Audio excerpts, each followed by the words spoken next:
Assalamualaikum warahmatullahi wabarakatuh. Perkenalkan, kami dari kelompok 1 akan menjelaskan tentang materi munculnya aliran kalam dalam peristiwa tahkim. Anggota kelompok kami terdiri dari Ahsanu Amala absen 4, Bisma Akbarianto absen 8, Cantika Sahasika absen 9, Humairah Putri Anjani absen 11, Istibariroh absen 18, Nadia Risma absen 24, dan Rafifa Nisrina absen 28. Yang pertama yaitu akidah Islam pada masa Nabi. Ketika Nabi Muhammad SAW masih hidup, umat Islam masih bersatu padu, belum ada aliran-aliran atau firqah. Apabila terjadi perbedaan pemahaman terhadap suatu persoalan, maka para sahabat langsung berkonsultasi kepada Nabi. Dengan petunjuk Nabi tersebut, maka segala persoalan dapat diselesaikan dan para sahabat mematuhinya. Semangat persatuan sangat dijaga oleh para sahabat, karena selalu berpegang teguh kepada firman Allah yang berbunyi, Bismillahirrahmanirrahim. Wa ati'ullaha wa rasulahu wa la tanaza'u fatafshalu wa tadhhaba rihukum. Yang artinya yaitu, dan taatilah kamu sekalian kepada Allah dan Rasulnya, dan janganlah kamu berbantah-bantahan, karena semua itu akan menyebabkan kalian gagal. Quran Surah Al-Anfal ayat 46. Para sahabat dilarang oleh Rasulullah SAW memperdebatkan sesuatu yang dapat memicu perpecahan, misalnya tentang qadar. Sehingga pada masa ini, corak akidah itu bersifat monopolitik, yaitu hanya ada satu bentuk ajaran tanpa perbedaan dan juga tanpa persanggahan dari para sahabat. Para sahabat yang mendatangi Nabi bukan untuk memperdebatkan ajaran yang dibawanya, tetapi menanyakan persoalan-persoalan yang belum mereka pahami. Perpecahan baru muncul setelah Nabi Muhammad SAW wafat. Mereka berselisih tentang siapa yang paling berhak untuk menggantikan kepemimpinan umat Islam setelah Nabi.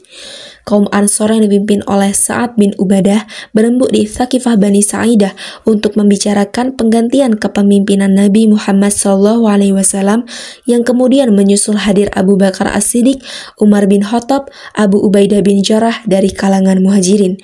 Hingga pada akhirnya dicapailah kesepakatan untuk mengangkat Abu Bakar As-Siddiq sebagai khalifah pertama. Akidah Islam pada masa Khulafaur Ar-Rasyidin. Awal mula perpecahan umat Islam. Pada masa Abu Bakar 11-13 Hijriah dan Umar bin Khattab 13-23 Hijriah, persatuan umat Islam masih sangat kuat. Meskipun sempat ada masalah seperti nabi palsu dan orang yang enggan membayar zakat di awal pemerintahan Abu Bakar, semua itu bisa diatasi dengan baik.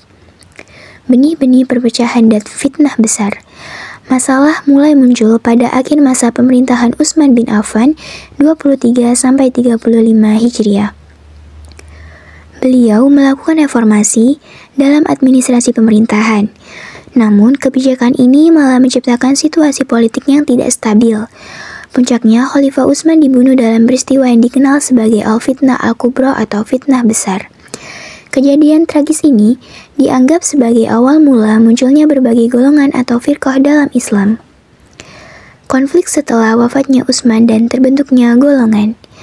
Pembunuhan Utsman tidak mengakhiri intrik politik. Justru konflik semakin memanas dengan terjadinya dua perang besar. 1. Perang Jamal. Pertempuran antara pasukan Khalifah Ali bin Abi Thalib dan pasukan Aisyah. Perang ini berhasil diselesaikan Ali dengan baik. 2. Perang Siffin. Pertempuran antara pasukan Khalifah Ali bin Abi Thalib dan pasukan Muawiyah bin Abu Sufyan. Upaya damai melalui perundingan atau tahkim untuk mengakhiri perang Siffin justru membuat umat Islam terpecah lagi. 1. Golongan Syiah. Mereka adalah kelompok yang tetap setia kepada Ali bin Abi Thalib. 2. Golongan Khawarij. Mereka adalah kelompok yang memisahkan diri dari pasukan Ali bin Abi Thalib karena tidak setuju dengan tahkim. 3. Pendukung Muawiyah. Golongan yang mendukung Muawiyah bin Abu Sufyan. Pada masa ini, perdebatan utama di kalangan para ahli agama adalah tentang hukum orang mukmin yang melakukan dosa besar. Setelah peristiwa tahkim di Daumatul Jandal, terjadi kekacauan dan perpecahan di kalangan umat Islam. Pendukung Ali bin Abi Thalib kecewa, sedangkan kubu Muawiyah bersukacita karena hasil tahkim menguntungkan mereka.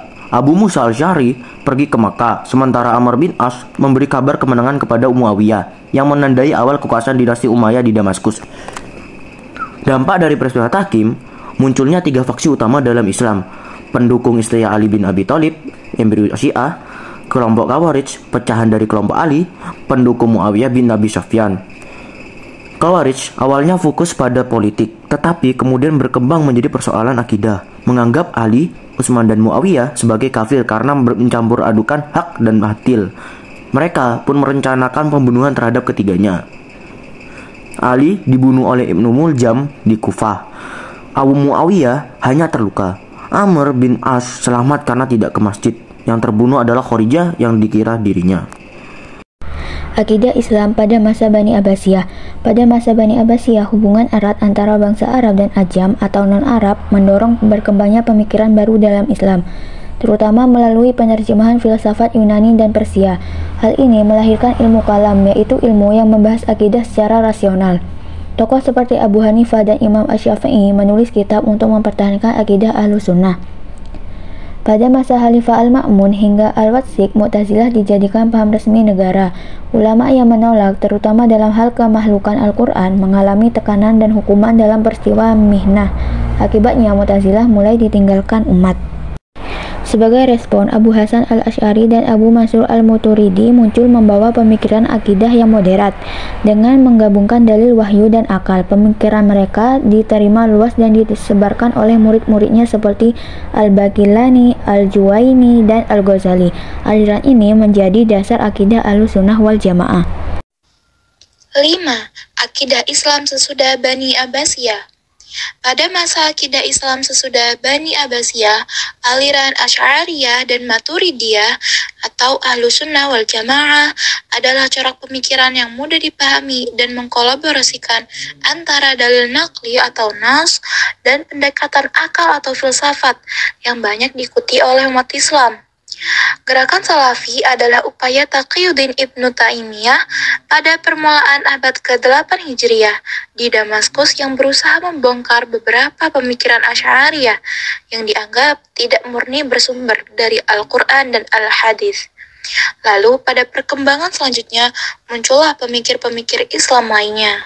Peristiwa Tahkim adalah konsekuensi dari situasi sulit pasca pembunuhan Utsman bin Affan, di mana Muawiyah bin Abi Sufyan menuntut pengusutan pembunuhan dan menolak pembaiat Ali bin Abi Thalib yang berujung pada Perang Siffin pada 37 Hijriah atau 657 Masehi. Ketika pasukan Ali hampir menang, Amr bin As dari pihak Muawiyah mengusulkan arbitrase yang akhirnya diterima Ali setelah didesak pasukannya. Perundingan di Daumatul Jandal antara delegasi Abu Musa al-Asy'ari pihak Ali dan Amr bin As pihak Muawiyah menghasilkan kesepakatan bahwa kedua pemimpin harus diturunkan dari jabatan mereka untuk meredakan pertikaian. Dalam perundingan di Daumatul Jandal, Amr bin As meminta Abu Musa al-Asy'ari menyampaikan hasil kesepakatan terlebih dahulu sebagai bentuk penghormatan. Namun ternyata itu hanyalah siasat diplomatik.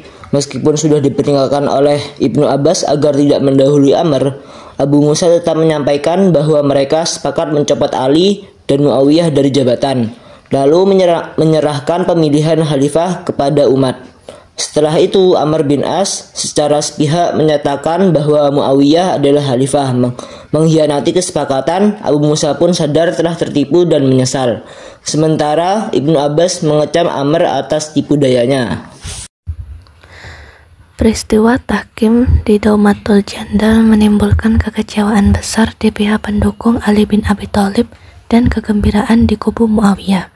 Setelah kejadian tersebut, Abu Musa al-Asy'ari pergi ke Makkah, sementara Amr bin As dan delegasinya menemui Muawiyah untuk menyampaikan hasil arbitrase dan memberikan selamat sebagai khalifah. Inilah awal kekuasaan dinasti Umayyah di Damaskus. Sementara itu, Ibnu Abbas melaporkan hasil pertemuan Tahkim kepada Ali bin Abi Thalib. Dampak dari peristiwa Tahkim ini adalah terpecahnya umat Islam menjadi 3 faksi utama. Yang pertama, kelompok setia Ali bin Abi Thalib yang kemudian menjadi cikal bakal Syiah. Yang kedua, pecahan kelompok Ali bin Abi Thalib yang dikenal sebagai Khawarij.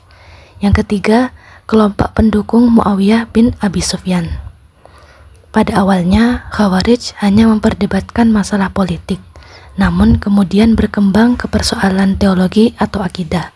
Mereka menganggap Utsman, Ali bin Abi Thalib, dan Muawiyah sebagai kafir karena dianggap mencampur adukan kebenaran atau hak dengan kepalsuan atau batil. Oleh karena itu, mereka merencanakan untuk membunuh ketiganya. Rencana pembunuhan ini melibatkan Ibnu Muljam untuk membunuh Ali bin Abi Thalib di Kufah, Hajjaj bin Abdullah untuk membunuh Muawiyah di Damaskus, Amr bin Bakar untuk membunuh Amr bin Ash di Mesir. Namun hanya Ali bin Abi Thalib yang berhasil dibunuh. Muawiyah hanya terluka dan Amr bin Ash selamat karena tidak pergi ke masjid. Bahkan yang terbunuh adalah Kharijah yang dikira Amr bin Ash karena kemiripan wajahnya.